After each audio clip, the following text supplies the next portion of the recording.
How to change tips on DoorDash best method.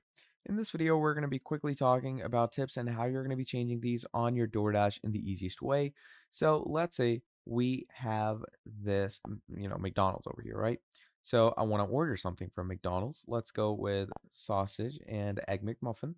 I'm going to go ahead and add it to my cart, and we're going to go to view cart. Now, once you come over to view cart, let's say this is what I want to order. I'm going to click on continue. Once you click on continue, you're going to choose your payment method. And whatever payment method you have chosen for yourself, just add your credit card right over here. And once you go ahead and add your credit card for yourself, what's going to be happening from there on out is they're going to ask you the tip. Okay. And the whole tip section is pretty simple to work along with or change with. Okay. It's really simple because, it gives you, first of all, a margin of the basic tips that you can work along with.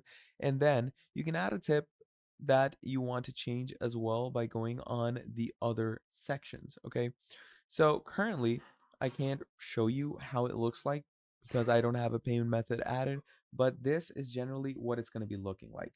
It's going to give you a dasher tip with 10%, 15%, 20%, 25%, and other. So this is, how you can change your tips, and this is how you can add your very own custom tips that you're going to find as soon as you confirm your payment method. So yeah, that is how you're going to be changing tips on DoorDash in the easiest and most simplest way. So thank you for watching this video all the way till the end, and I'm going to be seeing all of you in the very next video. Have a great day. Goodbye.